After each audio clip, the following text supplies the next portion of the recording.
On vous en propose pas très souvent des hors-séries, mais quand on en propose un, c'est que ça vaut vraiment la peine, le détour, comme on dit. On va retrouver notre camarade Xavier, qui nous avait déjà Hello. gratifié de quelques hors-séries consacrées à son imprimante 3D dans différentes circonstances, à différentes occasions. On avait également parlé avec David des différents matériaux pour imprimante 3D. C'est un sujet, j'allais dire presque à la mode, mais aussi intéressant pour les technos, de manière générale, et pour les makers de manière encore plus générale. Certains d'entre vous s'en souviennent peut-être. J'avais lancé il y a peu un appel à candidature. Celui ou celle qui voulait participer à l'un ou l'autre épisode ou hors-série était bien entendu le bienvenu, et on a eu une réponse, et ça c'est une bonne chose, en la personne de Picaboo. Salut Picaboo, c'est un pseudo, je tiens à le préciser. Bonjour. Oui, c'est pas mon nom normal, oui, on est d'accord. Voilà, c'est ça, je ne suis pas normal.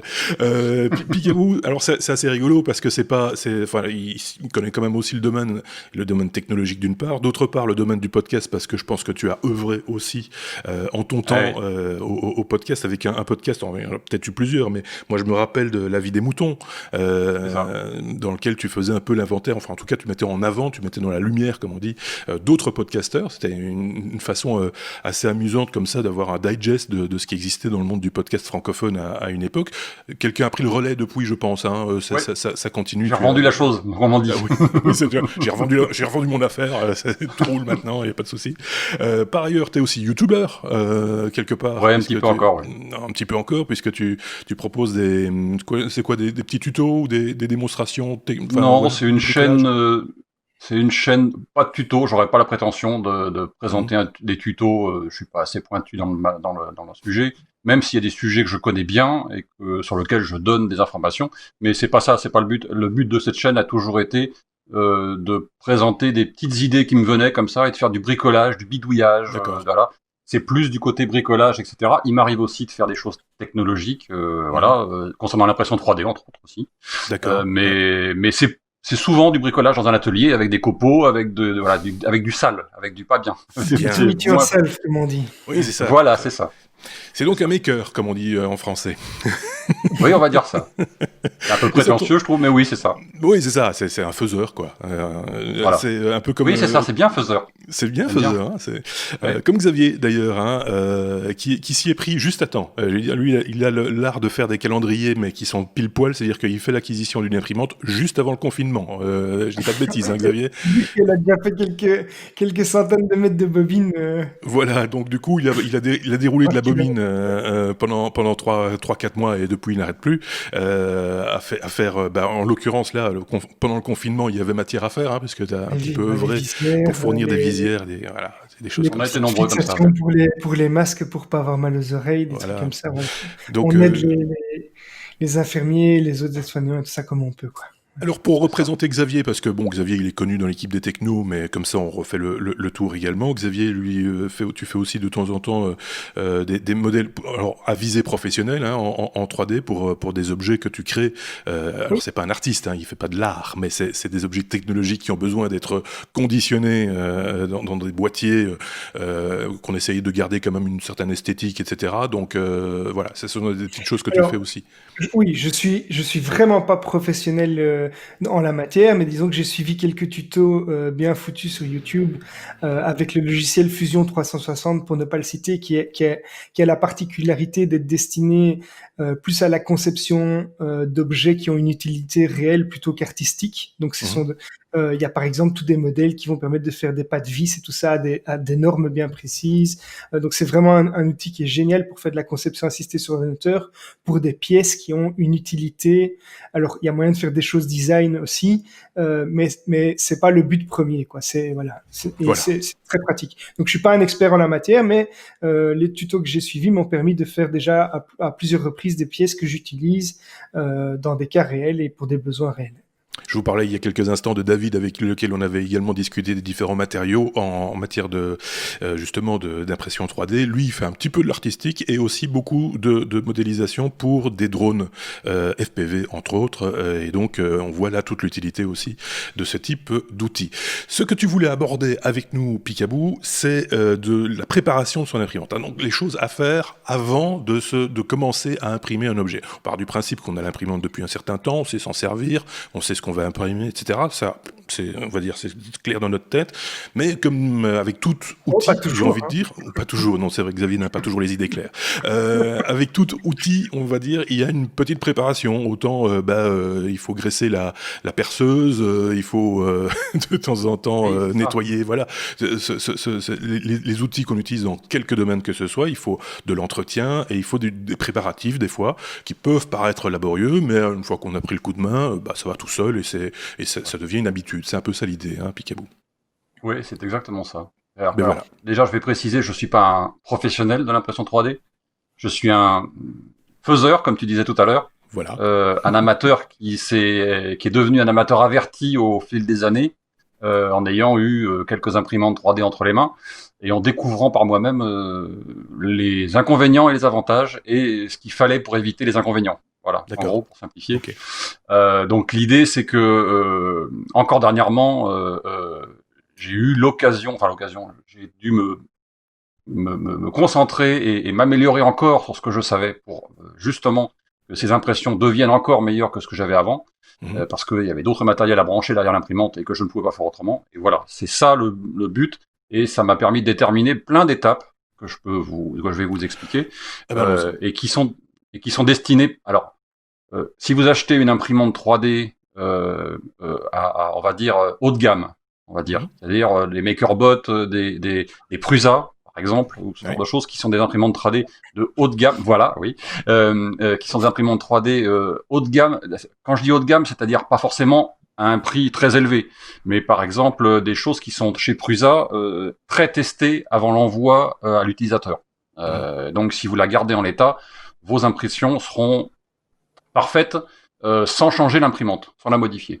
Et dans mon cas, par exemple, où j'ai acheté une imprimante chinoise, pour ne pas la nommer, j'ai dû faire des adaptations pour qu'elle devienne une imprimante suffisamment précise pour avoir des impressions correctes, et même un peu plus que correctes. Voilà, c'est ça le but de cette chose-là. Donc si vous avez ce genre d'imprimante... de manière régulière, quoi. Donc à chaque fois. De manière régulière, oui, et stable, et qu'on n'ait pas à remettre le couvert à chaque fois au niveau de réglage, en train de se poser la question à chaque fois, c'est qu'est-ce que j'ai mal fait, voilà. C'est ça l'intérêt. Sans rentrer dans le détail, parce que ça demanderait un épisode complet aussi, du paramétrage du slicer, c'est-à-dire de la partie préparation du fichier. On est dans autre chose, on est là juste dans la préparation de l'imprimante elle-même, et de ce que vous allez mettre dedans, c'est-à-dire le filament. C'est ça. Voilà. L'aspect mécanique, quoi, quelque part de. Oui, c'est un peu ça. C'est un peu ça, quoi. Moins l'aspect informatique que l'aspect mécanique, on va dire. Ça commence par quoi la première chose à faire dans la liste, dans ta checklist.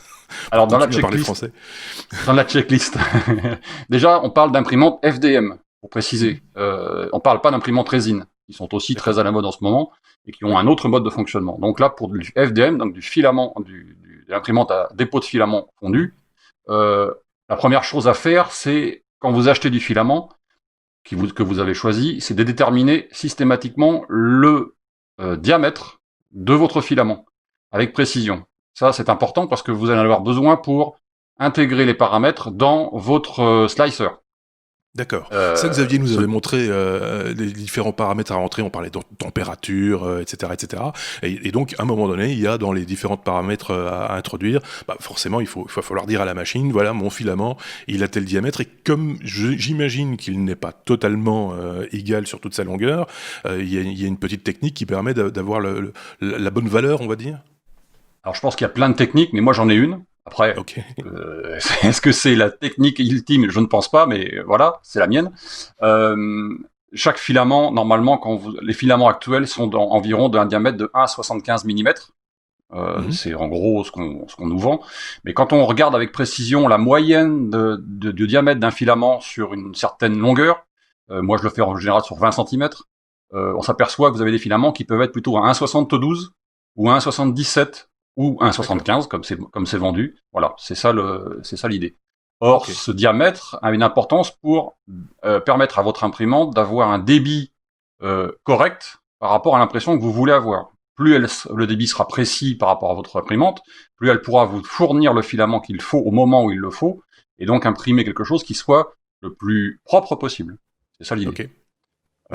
Pour ça, moi je fais un truc tout bête, je me suis imprimé un tout petit support qui fait à peu près 20 cm de long, avec 2 petites vis au bout. Je coupe un petit bout de filament. À chaque fois, je reçois une bobine, quel que soit le filament, quel que soit le type de filament, en 1,75 théorique de diamètre. Je le mets dedans et je prends un petit micromètre. Alors, pas tellement à pied à coulisses, parce que je me suis aperçu que les pieds à coulisses avaient une précision relativement faible sur ce genre de choses. Il a ils ont une précision de 0,3 mm en général, ce que vous achetez chez les vendeurs en ligne. Moi, le micromètre a une précision de 0,001 mm. D'accord. Ouais. Une énorme différence en termes de précision sur une moyenne. Ça a un intérêt. Ce qui fait que, en général, je prends sur cette longueur de 20 cm 3 mesures verticales et 3 mesures horizontales. Okay. Je sais pas si je me fais bien comprendre. Oui. Et ça fait ces 6 mesures permettent de déterminer un diamètre moyen de votre filament. Voilà. Ok. Et vous rentrez ça dans votre slicer par la suite. Donc Xavier, il est toujours là. Ah non, je pense qu'il est déjà parti courir s'acheter un micromètre. Non, mais c'est intéressant parce qu'effectivement, selon la qualité du filament qu'on achète, donc évidemment, plus on achète un filament bon marché et plus ce sera les démarches qu'on va nous présenter ici sont importantes. En fait, si on achète du filament de qualité, on va avoir une précision qui est en général de 2 centièmes de millimètre, si je me trompe pas.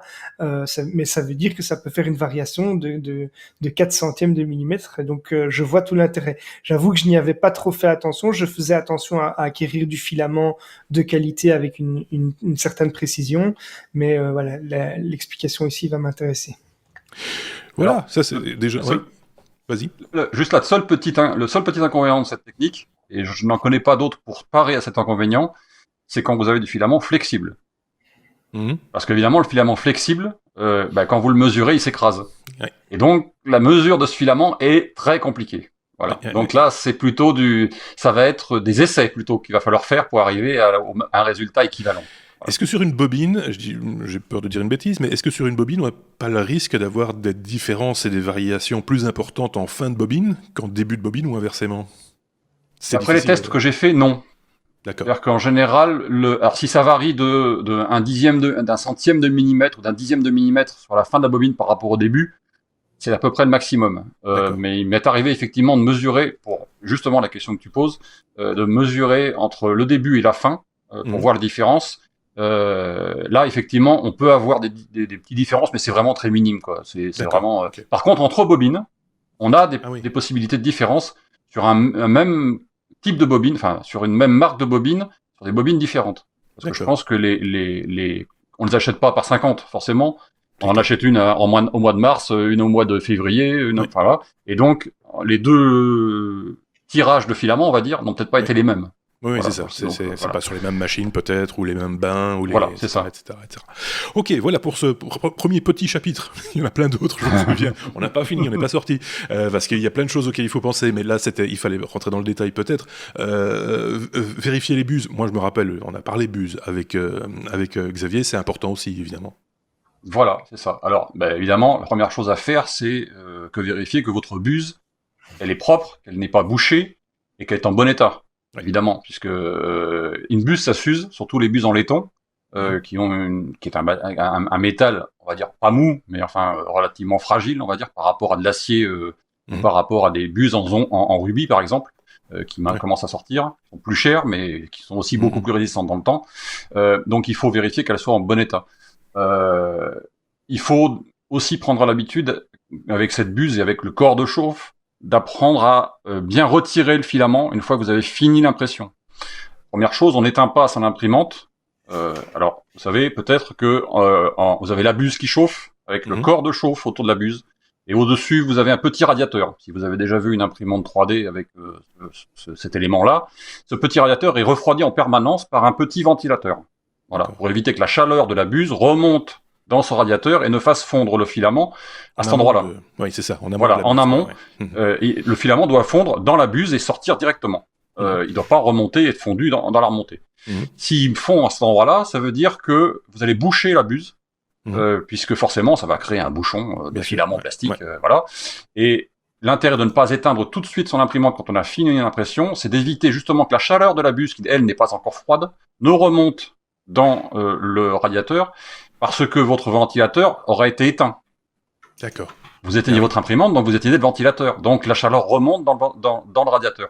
D'accord. Il faut pas le faire. Donc vous attendez, prenez l'habitude d'attendre, faut être patient, que au bout de 10 minutes, un quart d'heure, votre buse est refroidie, on va dire en dessous des 60 degrés, à peu près, et que donc vous puissiez éteindre votre imprimante complètement. Avant ça, ouais. Ouais. Ça me fait un petit peu penser, ça n'a rien à voir, mais j'ai un flash, et c'est le cas de le dire, ça me fait penser aux projecteurs de diapo, ou les projecteurs de films, qu'il fallait pas déplacer, quand on avait fini la projection, il fallait pas le déplacer tout de suite au risque de péter l'ampoule, parce elle restait chaude. C'est un peu la même chose, en fait, il faut garder ça. C'est un peu ça, il faut avoir la même patience. Oui, voilà, c'est le même type de patience. Ça m'étonne, ça veut dire que toi, tu enlèves ton filament après chaque impression, parce que moi, c'est quelque chose que je fais pas du tout. Le filament reste là, et finalement, je ne l'enlève que si je dois changer de bobine. Alors, non seulement je l'enlève, mais je l'enlève à un moment précis, en plus. C'est-à-dire que, par exemple, si tu imprimes à 210, par exemple, ou à 200, enfin, peu importe la température d'impression, je vais attendre que la température de la buse descende aux alentours de 110-120 degrés.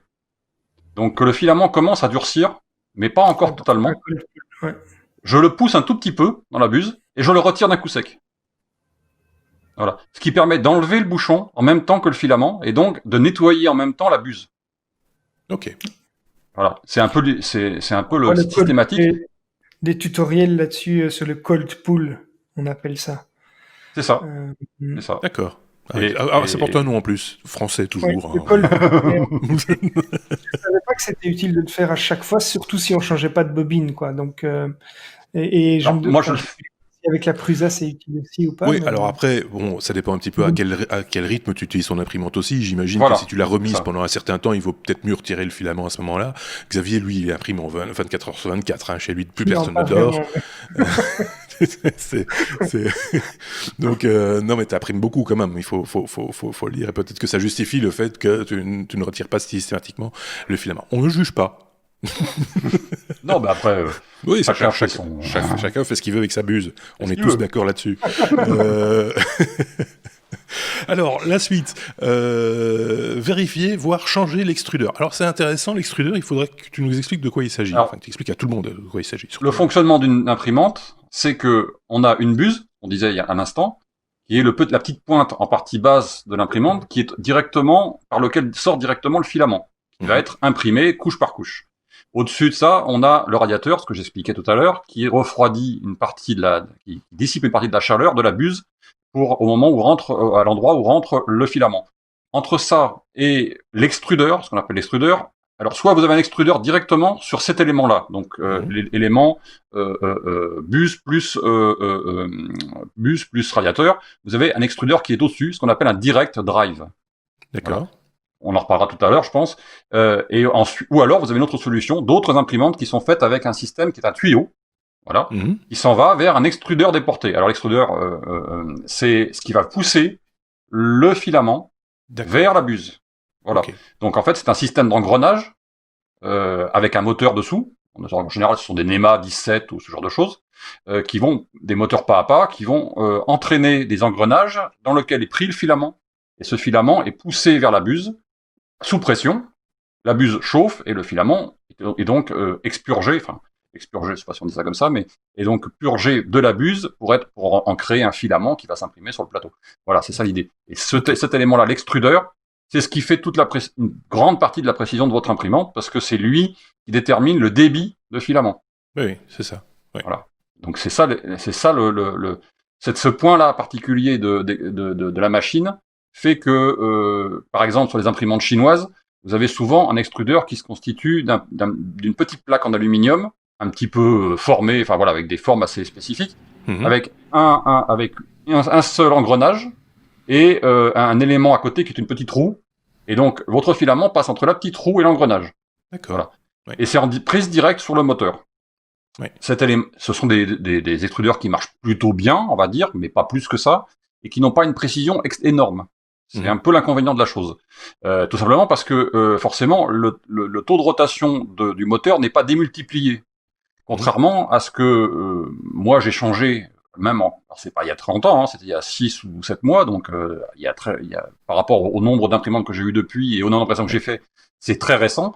Vous avez maintenant des extrudeurs qui ont des systèmes avec un gros engrenage pris sur le moteur qui démultiplient la vitesse, si vous voulez, pour avoir une précision largement supérieure, alors de l'ordre de 1 à 100 en termes de précision. Ouais. C'est-à-dire que cet engrenage, quand vous faites le calcul ensuite du nombre de pas par millimètre que va vous dérouler le moteur, vous passez de 40 à 400.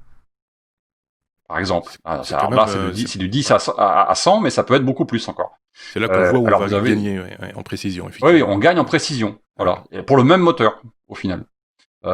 Donc c'est ça qu'il faut bien regarder pour être sûr que votre impression. C'est pas une obligation, mais encore une fois, vous allez gagner en précision.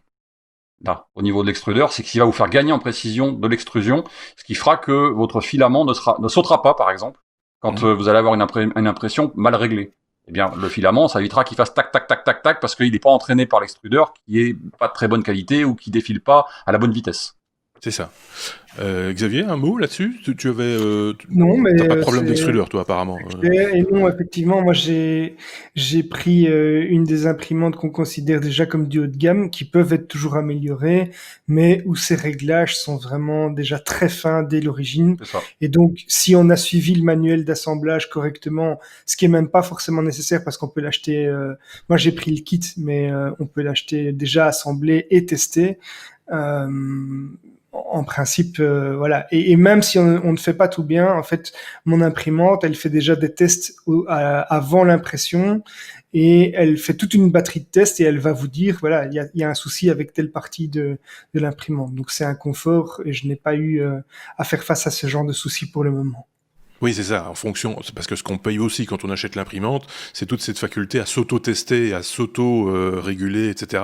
Ce qui n'est pas nécessairement avec le cas avec un premier prix ou un second prix en la matière. C'est un petit peu ce que tu nous expliquais en préambule là tantôt, c'est que voilà, tout a un prix, en l'occurrence. Exactement.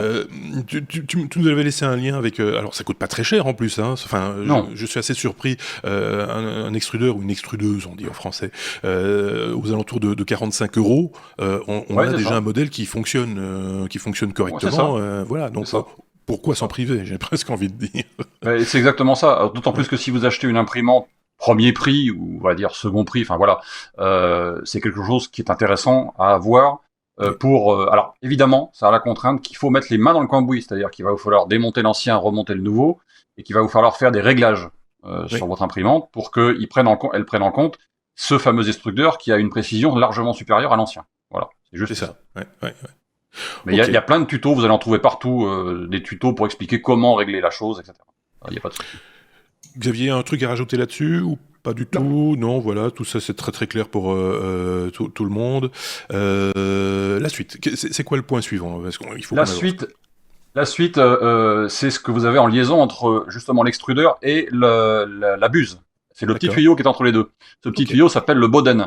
Donc ça ne concerne pas donc ce que je disais tout à l'heure, les imprimantes qui sont en direct drive avec l'extrudeur directement sur la tête d'impression. Ça concerne uniquement les imprimantes qui ont un extrudeur déporté. Et donc ce tuyau entre les deux, en général, c'est un PTFE. On voit des PTFE blancs. Blanc ou voilà. Xavier va démonter le reste de l'imprimante et il va nous montrer. C'est blanc en général, blanc ou translucide. Et ils ont c'est du comment on appelle ça? Du PTFE, je n'ai pas d'autre terme que ça. C'est du téflon, c'est ça. Et c'est un matériau qui est très glissant à la base, mais on peut trouver encore plus glissant. Et surtout, le trou à l'intérieur, le diamètre du trou à l'intérieur est assez élevé par rapport au diamètre du filament qui passe dedans. Votre filament normalement fait 1,75 de diamètre. Ce PTFE doit faire dans les 2,10 à 2,20 en termes de diamètre intérieur. Ce qui fait que ça laisse de la marge de mouvement au filament entre l'extrudeur et la buse. Quand l'extrudeur veut faire une rétraction, c'est-à-dire quand il retire du filament et qu'il le repousse, ça laisse une toute petite, mais vraiment toute petite marge de latence, on va dire, au filament. Et faut voir que dans une imprimation 3D, il y a énormément de rétraction. Donc l'accumulation de ces rétractions fait que la précision de votre filament en termes de débit au bout de la buse change. L'intérêt, c'est donc de minimiser ce diamètre pour qu'il soit le plus fin possible par rapport au filament que vous passez dedans. En général, on utilise maintenant, alors sans faire de la pub pour la marque en question, mais j'en connais pas d'autres aujourd'hui, on a des tubes qu'on appelle des capricornes, qui ont la particularité d'avoir un téflon particulièrement glissant, je pense que c'est ça, on peut dire ça comme ça, et en plus un diamètre intérieur qui est adapté pile poil à du filament 1,75. Voilà. Il doit y avoir, je crois, 3 dixièmes ou quelque chose comme ça de différence par rapport au diamètre que vous mettez dedans. Voilà. C'est ça. Donc, faut changer. Ça coûte un peu cher. Pour un bout de tuyau, ça coûte un peu cher, mais ça peut être utile. D'accord. Voilà. Parfait. Ensuite, on va peut-être. Alors, le Direct Drive, j'ai déjà expliqué tout à l'heure. Ouais. Le Direct Drive a l'avantage, si vous mettez donc l'extrudeur directement sur votre tête d'impression, vous pourrez imprimer plus facilement du filament flexible. L'inconvénient étant que quand vous avez un extrudeur déporté, évidemment le flexible, c'est comme tout à l'heure, quand l'extrudeur va pousser du filament, il va le retirer. Et le flexible, forcément, c'est un peu élastique aussi. Oui, donc il y a une perte de précision à ce niveau-là. Donc l'extrudeur Direct Drive, vous pouvez vous en faire, c'est facile même sur des imprimantes qui ne sont pas comme ça au départ. Ça a l'avantage de pouvoir imprimer du filament flexible plus facilement qu'en version Bowden. Même si en Bowden, ça marche aussi. On peut le faire, mais il faut aller plus lentement, etc. Voilà. Ça, c'est une contrainte mécanique, là, du coup. Ouais. Et toutes ces variations, effectivement, et on a beaucoup parlé, c'est le mot le plus utilisé quand on parle d'imprimante 3D, j'ai l'impression, c'est la calibration, quoi. Et donc, là aussi, il y a des calibrations à ce niveau-là à réaliser à un moment donné, quoi. Alors, la calibration, c'est ce qu'on n'a pas, ce qu'on n'a pas quand on achète une Prusa ou autre, des imprimantes dites haut de gamme, on va dire, ou bien paramétrées à la base. Mais quand vous achetez une chinoise, oubliez la calibration, elle n'a pas été faite. Vous l'achetez brute de décoffrage et après débrouillez-vous. Donc il y a une procédure à faire au départ qui permet de déterminer le flux de filaments que vous allez intégrer dans votre slicer, donc en préparation de votre modèle. Et ce flux de filaments, il faut le déterminer à la base. Pour ça, il faut dire, je règle mon extrudeur à la bonne vitesse pour que la buse ne soit pas en excédent de filaments ou en sous-extrusion, ce qu'on appelle. C'est-à-dire, ne fournisse pas assez de filaments à la buse. Bon. Il faut, pour ça, régler l'extrudeur, la vitesse de l'extrudeur, le débit. Ça s'appelle le step par millimètre. Il y a une procédure qui existe. J'ai fourni le lien. Il y a une façon de régler ça. Il y a des façons de mettre en place cette calibration. C'est pas compliqué. Simplement, ça prend une demi-heure, 1 heure pour faire le test, le réglage et déterminer le pourcentage d'extrusion et puis savoir si vos impressions avec des tests vont, voilà, c'est exactement ça. C'est les tests vont être déterminants pour dire ensuite votre imprimante, elle est bien calibrée et elle va sortir le bon diamètre de filament au bon endroit. C'est ça l'idée. Okay. Il faut la calibrer. Si vous la calibrez pas, vous aurez ou trop de filaments, donc vous allez boucher, ou pas assez de filaments, et donc vous n'aurez pas d'impression là où il faudrait de l'impression. C'est ça. Ouais. On sent que c'est pointu, hein. Ça a l'air d'être parce que bon, comme je le répète, c'est pas la première fois qu'on parle de la pression 3D, mais chaque fois, moi qui suis un béotien total, chaque fois je me dis mais c'est simple, et finalement, ça n'est pas tant que ça. C'est pas compliqué, c'est pas compliqué. C'est pas compliqué. La seule une somme de petites choses à aligner les unes derrière les autres, quoi. Il y a des détails auxquels il faut pas. Oui, mais pas 36 fois. On le fait une fois de temps en temps. Et même quand je dis de temps en temps, c'est 1 ou 2 fois par an, pour être sûr qu'on est bien calibré. Ou quand on a une impression qui vraiment complètement partie en vrille, à ce moment-là, on refait la chose pour dire qu'est-ce qui se passe, où est le problème, etc. Mais on le fait pas tout le temps. On ne fait pas chaque impression. Mais une fois que c'est réglé, c'est réglé. Tu seras d'accord avec moi de dire que justement les choses qu'on ne fait pas très souvent, on finit par les oublier un petit peu et qu'à un moment donné, on se retrouve avec un truc tout baveux, tout moche, etc. Et on se demande, tiens, qu'est-ce qui s'est passé ? Et il faut revenir quelque part dans sa théorie, dans ce qu'on est en train d'expliquer là, pour se remettre dans le bain et retrouver. Donc c'est quand même pas mal d'avoir comme ça de temps en temps un petit podcast ou une petite vidéo comme la nôtre pour se rappeler les bonnes choses. Une petite aide-mémoire, on va dire. Parce qu'on trouve beaucoup ces informations de façon séparée. mais on les trouve pas souvent de façon très organisée et donc moi c'est une petite checklist que j'ai dans un coin dans un bloc-notes que j'ai repris d'ailleurs pour faire cet épisode, hein, je vous le cache pas, et qui me permet d'avoir de rien oublier, en me disant est-ce que j'ai bien pensé à tout, ou est-ce que voilà, oui, a priori c'est bon, donc on y va. Voilà, c'est ça l'idée. Xavier, un truc à rajouter ou pas sur ce sujet-là? Non, ça semble clair pour tout le monde. Alors, avant de passer à l'impression, une fois qu'on a fait ces calibrations, qu'on a bien tout mesuré, etc., plutôt que de tester sur une pièce qu'on va fabriquer, il y a des tests à réaliser peut-être avant, pour faire les choses simplement, on va dire, voilà. Voilà. Alors, il y a encore un réglage à faire, qui n'est pas obligatoire, mais qui est mieux si vous voulez conserver votre imprimante longtemps et surtout si vous voulez que les températures, ça concerne les températures de votre imprimante, ce qu'on appelle le réglage des PID. Alors, me demandez pas ce que ça veut dire en anglais, parce que d'abord j'ai un accent qui n'est pas de chez nous. De toute façon, on ne parle que français chez nous, monsieur. Voilà. Mais en gros, le PID va permettre c'est en gros, pour simplifier, la régularité de la température pendant l'impression. Que ça soit la température du bed, donc le plateau sur lequel vous imprimez, si vous avez un plateau chauffant, ou que ça soit la température de la buse, qui, elle, fait fondre le filament. Plus vous avez une régularité dans la température, plus votre filament va couler de façon régulière, évidemment. C'est ça. Donc ça se règle. Voilà, je peux en dire plus, parce qu'il là aussi, j'ai mis un lien, donc ça vous permettra de régler de façon simple et efficace votre température de PID. D'accord. On appelle.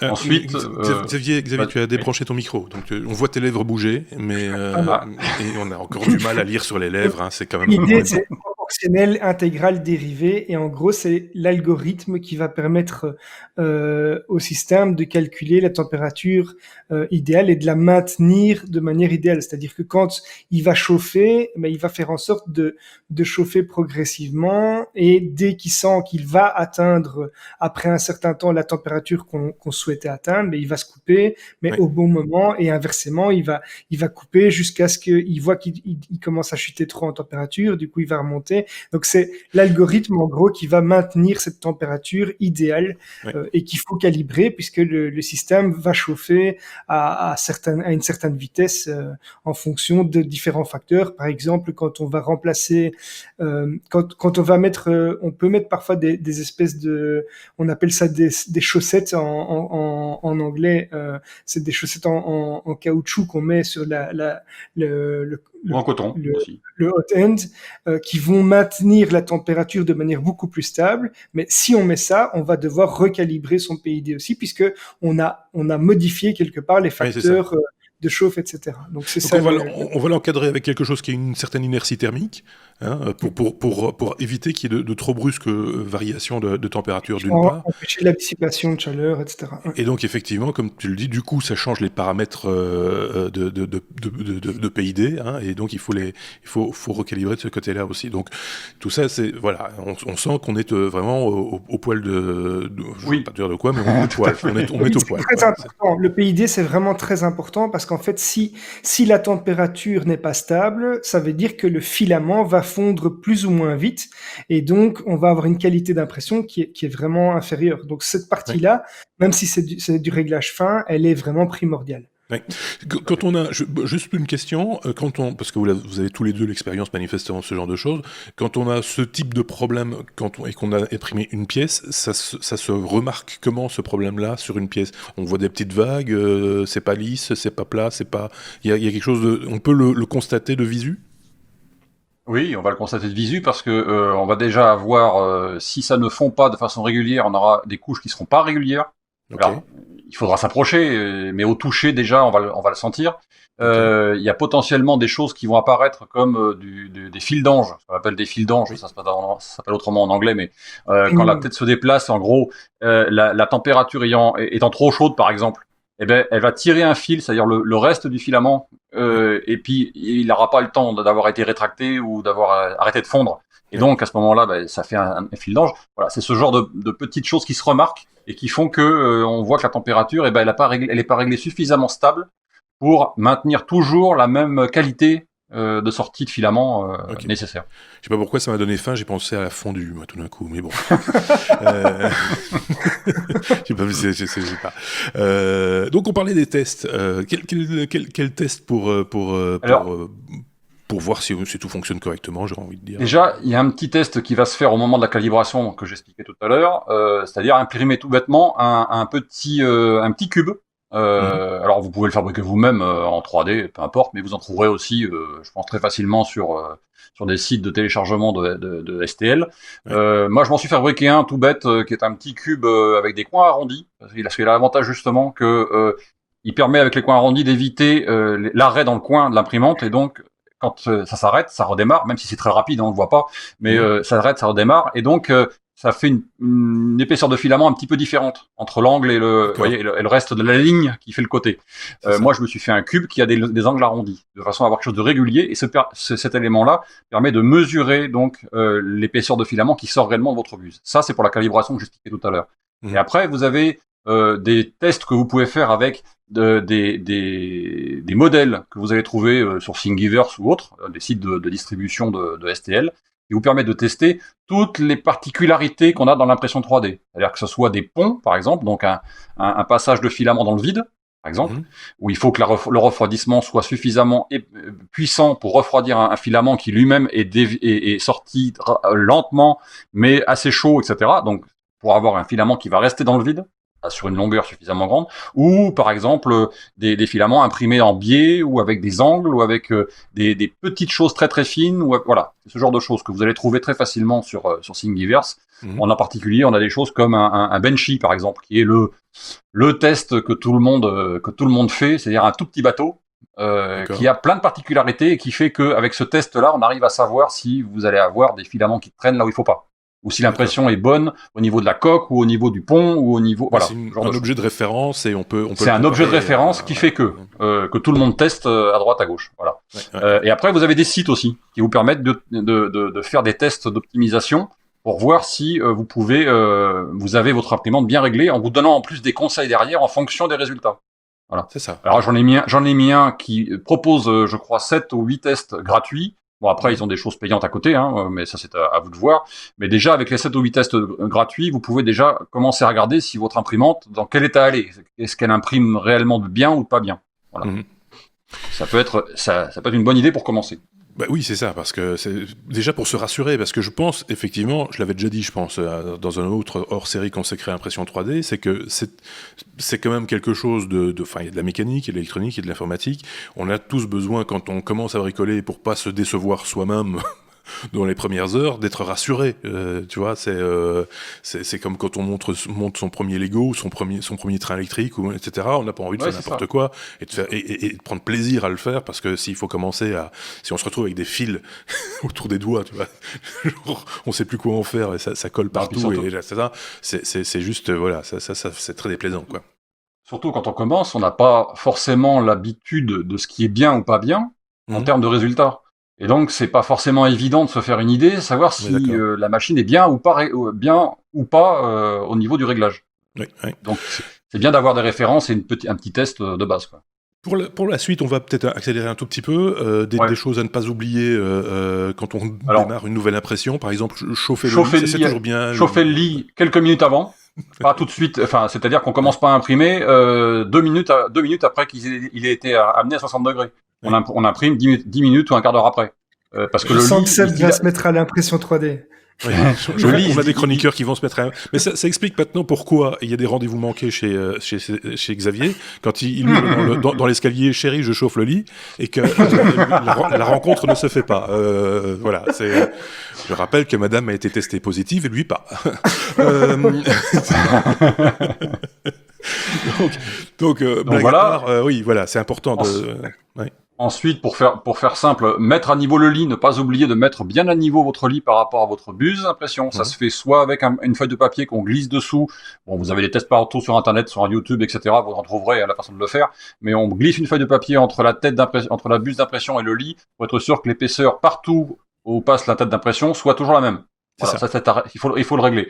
Sinon, une fois que vous avez fait ça, vous avez aussi le moyen d'avoir des palpeurs qui vont faire ça automatiquement au début d'impression. Ça, c'est ce que tu avais montré, Xavier, il me semble. Tout à fait. En fait, la Prusa fait ça automatiquement, c'est-à-dire qu'avant chaque impression, elle va faire. Alors, avant, c'était 3 x 3 points à différents endroits, hein, donc du lit d'impression qu'elle va mesurer. Maintenant, il y a moyen de le faire passer à 7 x 7 points. Donc aussi pour augmenter encore la précision, et c'est très important pour que la première couche d'impression soit parfaite à tous les endroits du lit, puisque c'est très difficile d'avoir un lit qui est parfaitement à plat, mais on parle vraiment d'une précision millimètre, enfin c'est au dixième de millimètre, hein, donc même au centième de millimètre, je pense. Donc on est vraiment à un très haut niveau de précision, et la Prusa fait ça systématiquement avant chaque impression. Ok. Très bien. Ensuite, on nettoie le lit, enfin le bed, ce qu'on appelle le bed, hein, donc le dégraisser surtout principalement, pour éviter que effectivement la graisse ne fasse qu'à un moment donné, ça se décolle complètement. Avec la pièce de glisse, quoi. Ouais. Ça, et surtout quand on imprime avec du chaud sur quelque chose, du chaud à 200 degrés sur quelque chose qui est plus froid, donc à 60 degrés, avec en plus de la ventilation qui va arriver derrière. Forcément, il y a un effet de dilatation et de rétractation qui va faire que le plastique peut se relever, en particulier dans les coins, ce qu'on appelle le warping. Les impressions se relèvent parce qu'elles se décollent de là où il y a le moins d'adhérence, si je peux dire, de surface d'adhérence. Voilà. En plus, il y a une petite tension mécanique, sans doute, dans les coins, il y a des petites tensions mécaniques qui se créent en refroidissant simplement. C'est ça. Et la préparation du lit dépend aussi très fort du matériau du filament qu'on utilise. Donc, si on prend du PLA, par exemple, c'est un des filaments qui est le plus utilisé et le plus facile à imprimer, parce qu'il suffit de nettoyer un petit peu, même avec du nettoyant pour vitre, par exemple, ça dégraisse suffisamment et ça va tenir. Par contre, si on va imprimer par exemple de l'ABS, là c'est très sensible, notamment au courant d'air, etc. Donc là une caisse de confinement est utile, mais sinon on peut aussi mettre bêtement de la colle. En gros, on prend un tube de colle print, on va parcourir dessus et ça va aider à l'accroche notamment. Mais donc il y a toutes des techniques. Ou alors de la cache-feu, j'ai la preuve encore ici. J'ai mon petit bidon d'acétone. Il ne se sépare pas de son petit bidon. Hein. Je passe quand j'ai soif, je passe un petit peu d'acétone sur le lit de mon impression pour que ça accroche qui n'explique bien. Pas sa couleur de peau, mais ça c'est un autre détail.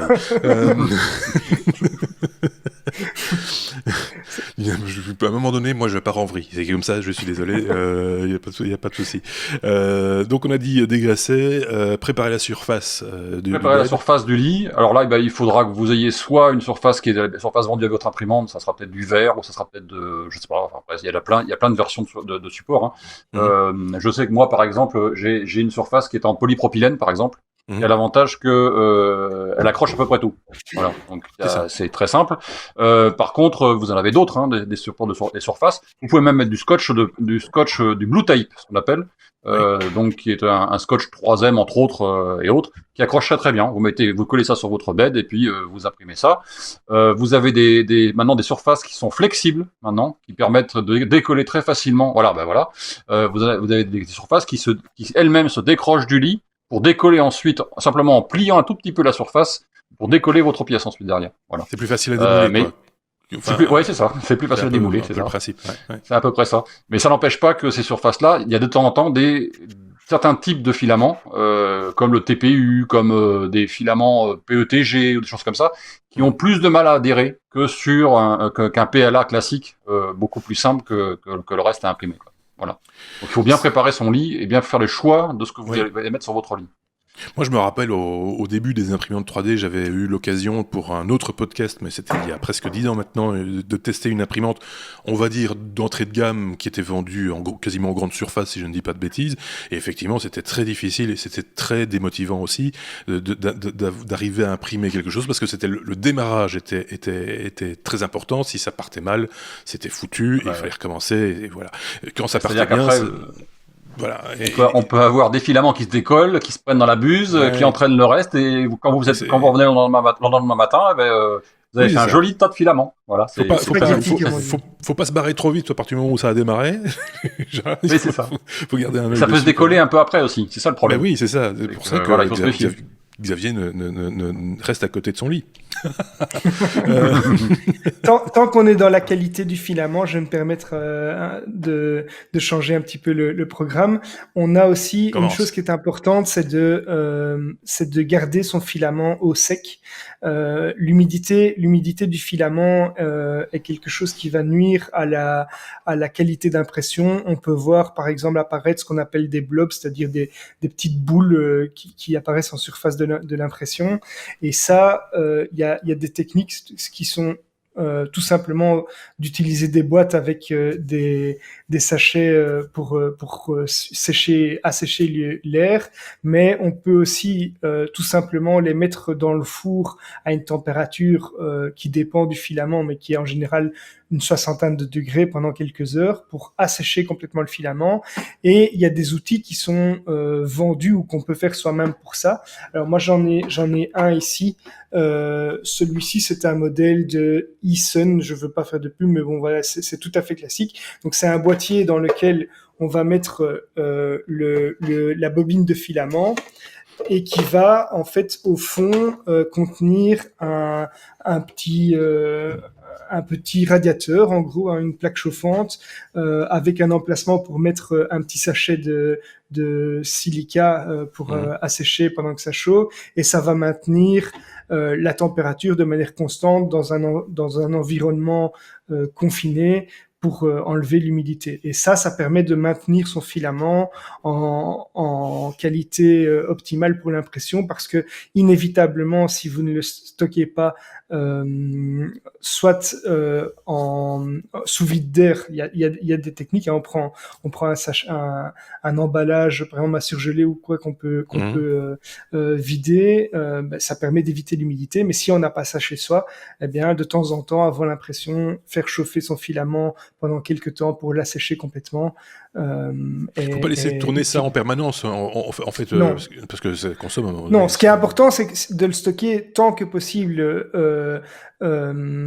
pas à l'air libre, mais donc dans un environnement clos et avec des sachets pour éviter l'humidité. Mais si ça n'a pas été fait, comme c'est le cas chez moi, je n'ai pas encore fait l'acquisition de tous ces sachets. Ben, quand j'ai des impressions qui sont importantes, ma bobine, eh bien, pendant quelques heures avant l'impression, je la fais sécher dans cet outil-là. Ok, parfait. Autre solution étant si vous avez un caisson, quand vous imprimez de l'ABS par exemple, vous avez un caisson autour de votre imprimante. Ce caisson, il monte souvent à température relativement élevée, puisque l'imprimante chauffe l'air à l'intérieur du caisson. Ouais. L'autre solution est d'arriver à trouver le moyen de mettre vos bobines dans le caisson quand vous imprimez, de façon à en même temps, donc ça va forcément les chauffer un peu et donc les faire sécher au fur et à mesure. C'est ce que moi j'ai de mon côté. Moi j'ai 4 bobines de temps en temps à imprimer en même temps. Et vous n'avez pas le même matériel qui vous a été montré là, avec 4 bobines. Donc il n'y a pas moyen de faire autrement. Et donc tu as un caisson plus haut. Oui, c'est ça. C'est ça. Double hauteur, quoi, pour pouvoir intégrer les bobines. Avec 4 bobines au-dessus de l'imprimante, et en fait les bobines sont dans le caisson. Et quand l'imprimante chauffe pendant plusieurs heures, et ben forcément le caisson monte en température. Forcément tout le monde cuit un peu. Oui, c'est ça. Ouais. Parce que je tiens à le signaler, j'ai vu ça, mais j'ai pas été regarder dans le détail. Mais tu imprimes en plusieurs matériaux, en tout cas en plusieurs couleurs ou bobines différentes, avec un certain degré de précision. D'ailleurs, ce sera aussi intéressant d'un jour en parler, parce qu'on avait évoqué ça justement avec David, la possibilité d'imprimer en plusieurs matériaux pour pouvoir avoir des propriétés mécaniques, par exemple, partagées entre ces matériaux. Ça a un intérêt également. Ça va, la boîte, tu l'as rangée maintenant, Xavier? C'est fini. Bon, c'est fait. Donc, non, mais parce qu'il fait son malin avec sa boîte préchauffée, etc. C'est un peu la Audi ou la BMW. Non, pas du tout. C'est très facile. Il y en a qui le font eux-mêmes. C'est très facile et ça coûte vraiment pas parce que finalement, il y en a qui font ça avec des cuiseurs vapeur, pour dessécher les aliments. Oui, voilà. Les trucs, oui, c'est ça. Mais ça aussi, ça pourrait faire l'objet ça, dites-le nous chez vous, si vous qui nous écoutez, n'hésitez pas à laisser en commentaire si vous voulez des hacks, entre guillemets, liés à l'impression 3D. Je crois que Xavier a quelques plans aussi pour fabriquer justement son armoire en hackant des meubles d'un fameux fabricant de meubles suédois. Il y a moyen de se fabriquer son caisson également avec ces outils-là, mais on y reviendra une autre fois, parce qu'on est déjà un petit peu long, donc on va tout doucement passer à la conclusion, si tu veux bien, Piquebou. Ouais, juste les 2-3 derniers points qui restent. Donc, vous préparez votre fichier d'impression. Vous allez le préparer avec tout ce qu'on vient de dire avant, en particulier le diamètre de votre filament, le pourcentage d'extrusion et le Z offset. Alors, ce qu'on appelle c'est la hauteur de buse par rapport au lit, que vous pourrez corriger probablement dans votre slicer si jamais vous n'avez pas réussi à le mettre parfaitement pile poil avec la feuille de papier. Donc vous pouvez le corriger en général, il y a du moins 0,01 à mettre, etc. Donc vous pouvez le corriger là-dedans. Vous préparez votre G-code, ça vous permet d'imprimer correctement par rapport à ce que vous avez déjà déterminé auparavant. Ensuite, vous faites des petits tests. Vous avez des tests de température à faire en fonction des hauteurs, en général. Vous en trouverez sur Internet, sur Thingiverse ou Cult ou ce genre de choses, des tests de tour de température qui vous permettent en fonction de la hauteur de déterminer. Vous avez 140 en bas, enfin 140 ça non, 180, 190, 200, 210, 201, et vous allez choisir sur cette tour de température la température qui correspond le mieux à votre filament. Voilà, pour la qualité, tout simplement. Et puis, évidemment, avant d'imprimer, vérifiez bien le diamètre de la buse que vous utilisez par rapport à l'impression. Voilà, exactement, c'était ça. En plus, celle-ci fait en plus les ponts. Pour ceux qui nous écoutent, Xavier nous montre un objet qu'il a d'ailleurs imprimé lui-même, je pense. On voit pas beaucoup de défauts, que ça soit en haut ou en bas. Voilà. On voit pas beaucoup de défauts, non, effectivement. C'est un petit peu flou, du coup, Xavier. Il y a un peu de fil d'ange en haut, mais c'est tout. Oui, c'est juste. On le voit. On voit le fil d'ange. Voilà. Et puis, dernière chose, vérifiez bien le diamètre de la buse que vous utilisez par rapport à l'impression que vous allez faire. Oui. Je m'explique. Si vous faites une impression d'un objet qui a une paroi qui est inférieure au diamètre de la buse que vous faites, vous aurez des problèmes. Forcément.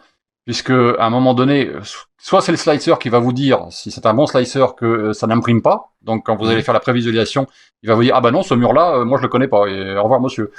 Soit c'est carrément votre imprimante qui n'imprimera pas du tout. Alors là, voilà. Donc, il faut que si vous imprimez un mur en 0,2 mm, que vous n'ayez pas une buse en 0,4. Ça va poser problème. Il faudra changer votre buse avant d'imprimer.